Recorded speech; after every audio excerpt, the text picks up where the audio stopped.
Hey guys, how are you? This is day two of me blogging my spiritual journey. Welcome everybody. Um, so I decided that I'm going to try to do a video every day um when I can. And I'm a little sick today. I apologize. I almost didn't do it today. Um, but incidentally, I've been seeing a lot of angel numbers and stuff like that lately, and I saw 333 actually when I was doing a little research for this video.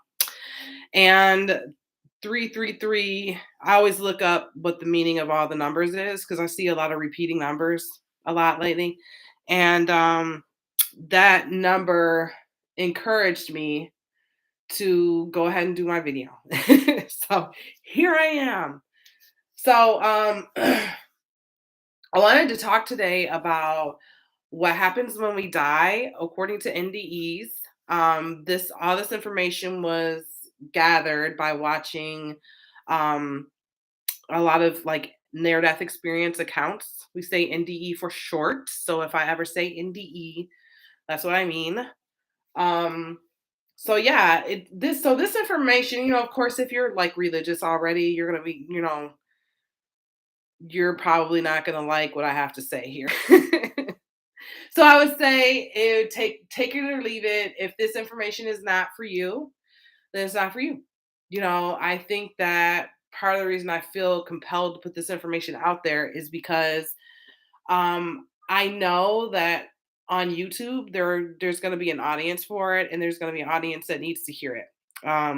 I personally was an atheist before my spiritual awakening, and one of the things I loved hearing the near death experiences because they really were in line with what I already believed. And one thing that I've heard a lot is that we don't follow our intuition enough. Like we need to follow our intuition more. And my intuition was screaming when I was a child that what I was hearing from the Catholic Church and like most churches was not correct. The idea of hell never sat right with me. Not because I was never afraid of going to hell, but I just felt um like hell wasn't I just felt like if God is love, it didn't make sense that hell would be a place that he would even create and decide to send us to.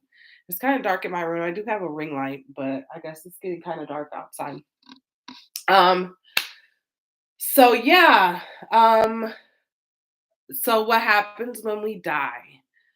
This information, by the way, when I started listening to it, like when you talk about intuition, I just felt like it was truth. It just rang true to me.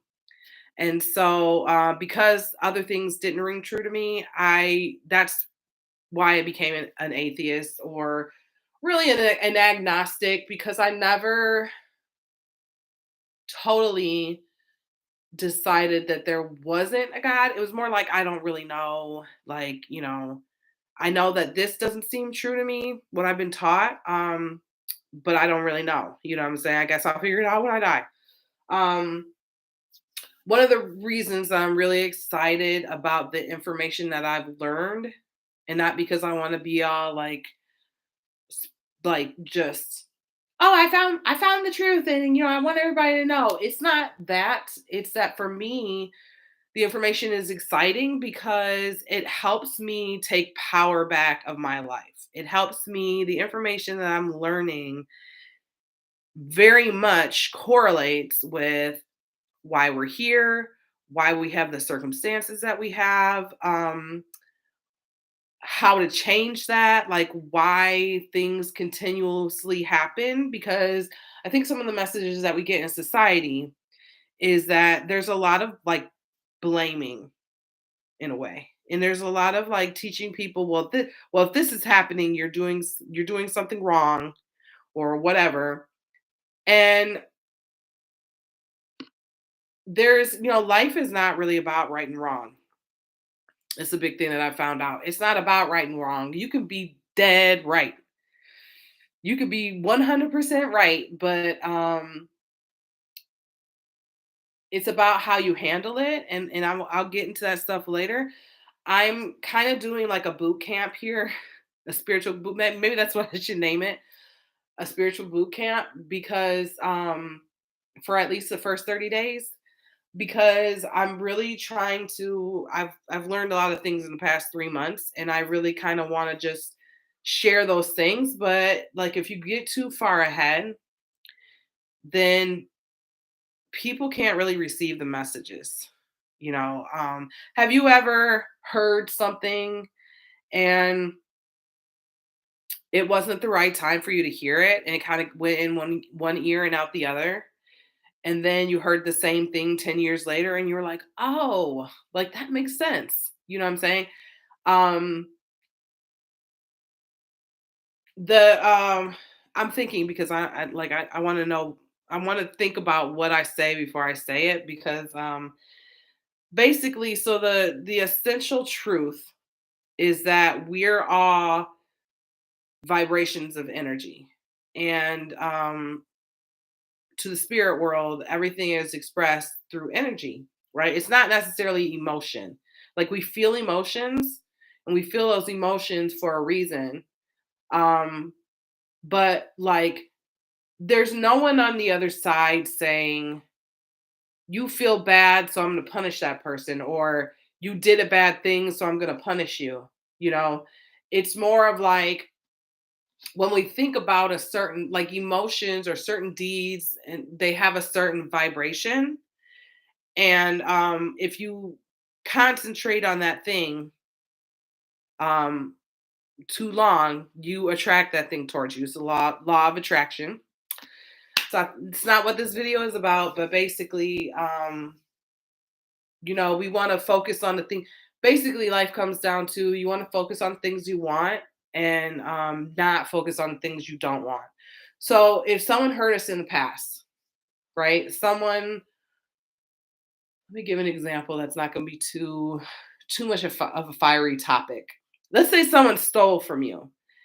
You don't like the feeling. So feelings are there to kind of let us know if we're in alignment with our desires, our human desires, and our desires on a soul level, right? So if something happens, if somebody steals from you, that's going to give us a certain feeling of discomfort. More likely than not, I don't think you'd be happy if somebody stole from you, right? So that feeling of discomfort has a certain vibration, right? And if we hold on to that feeling of discomfort for too long, we're going to attract that same vibration back to us. Um, so even if we're like running around going, oh, I'm mad at this person because they stole from me or whatever, if you're focused on that too long, you'll find yourself constantly being robbed, because that feeling of discomfort over thievery is something that you're going to continue to manifest into your reality, because we're all creators of our own reality.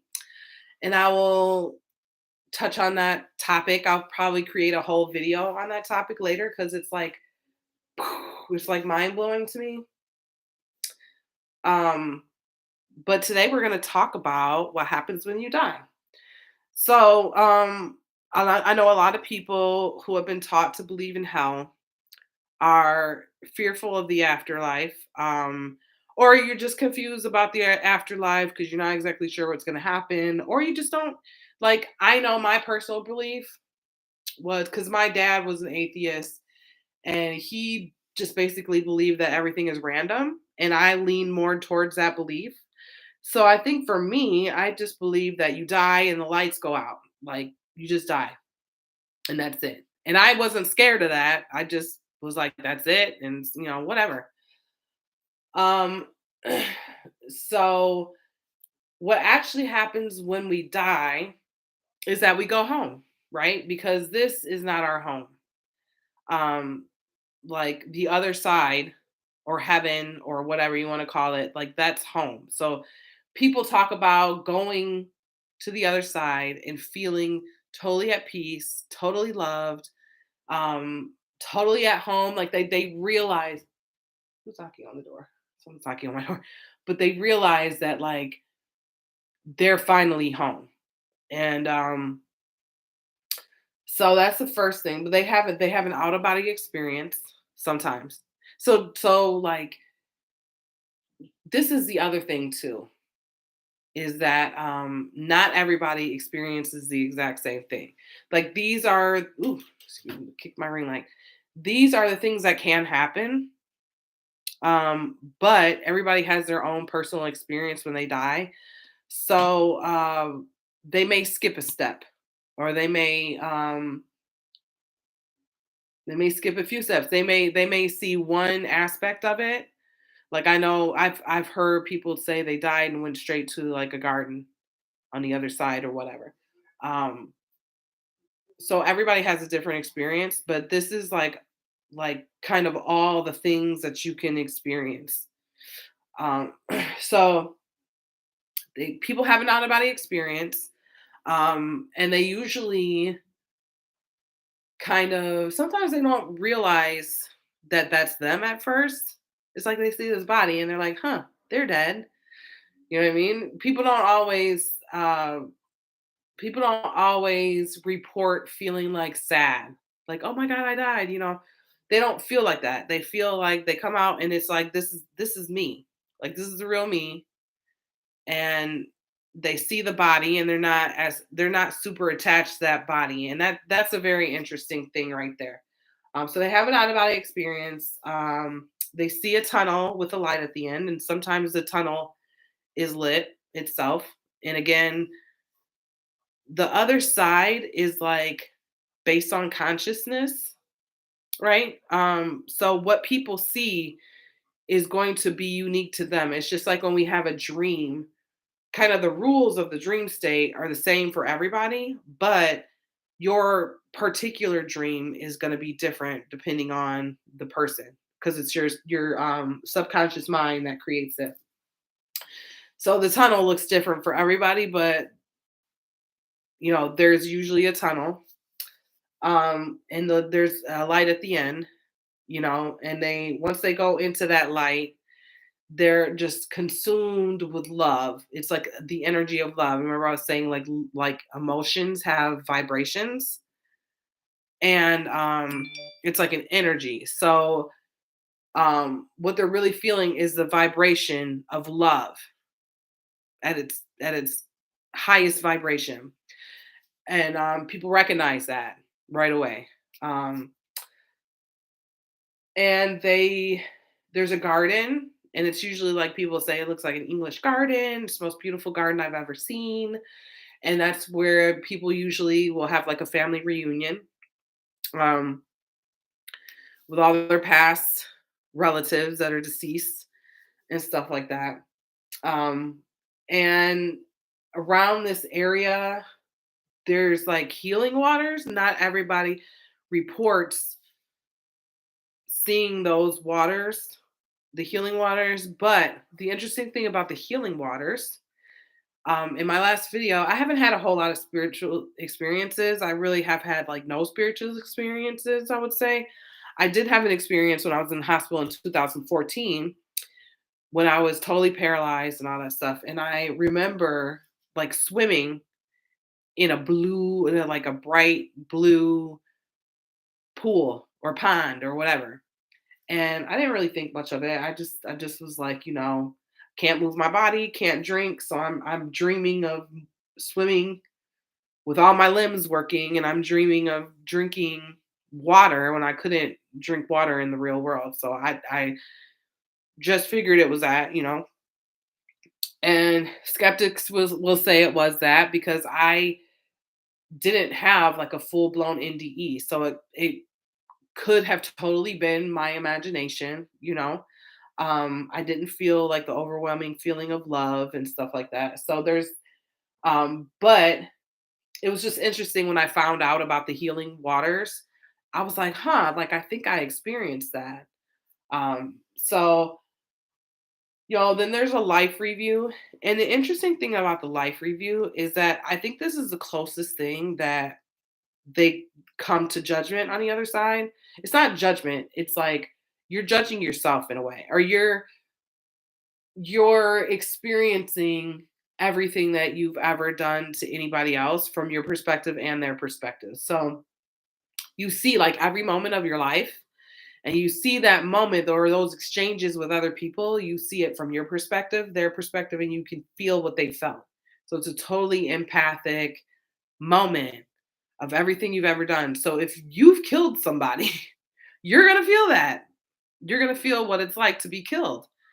So if you've lied to somebody, you're going to feel what it's like to be lied to. If you betrayed someone you really, really, who really, really loved you, you're going to feel what it's like to be betrayed like that. So, and we don't, or they don't feel it to be judged by it. I keep kicking my ring light. The purpose of feeling it is not judgment. It's more of like we all have a soul mission when we come to Earth. Um, and so when you're done with your life, you go through your life and you kind of say, okay, did I fulfill my soul mission? Did I live my life in a loving way? Because ultimately, that's like if you wanted to boil it down to its like most basic component, our purpose here on earth is to live life, live our experiences through love. And that sounds easy to do, but when you're talking about, we all know what it's like to be betrayed by somebody. We all know what it's like to have family that's not super loving. We all know what it's like, you know, to have somebody steal from you and all those things. So, can you love that person? Can you find a way to love that person, even though? Because at the end of the day, every single person in this world is a loving soul down here in a beastly, in this animalistic, beastly human meat suit. That's how they describe it. Like, that's how, like, spirit beings see us. I mean, they love us, right? But they also see us in a pretty primitive manner. So the goal is, can I, as a loving soul, can I come down to earth, have my memory totally wiped, and take over this meat suit, this beastly primitive meat suit, and express love? Like, am I able to control my human body as the driver of it? Like, that's the whole goal, or that's mostly the goal. People have other goals for coming to earth, and I'll get to that, but yeah. So, so they have a life review, and if it's not your time to pass, you get sent back, right? So, and a lot of times I feel like a lot of people's stories, they skip a lot of these parts. They might go straight to the garden. They might get to the light and meet Jesus or Krishna or different figures, right? And then they're told, and then they might be told if it's not their time to pass, they might be told, "Hey, you have to go back. It's not your time yet," right? I think that from listening to these stories, that when people are given an option to go back, if because when we come down here, we have like a pre-birth plan.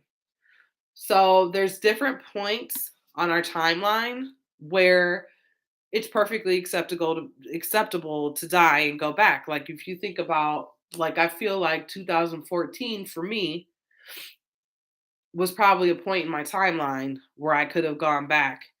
If I'd have passed, it'd been perfectly fine. Maybe, I don't know that to be true because I didn't go to the other side.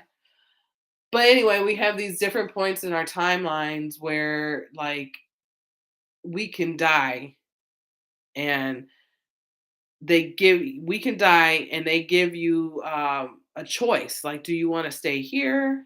I've heard people who are like in a coma or different scenarios like that, where it's definitely like, yeah, if they pass, that's definitely a time where it makes sense that they pass. Or if they live, it's kind of like it's a miracle that they lived or whatever.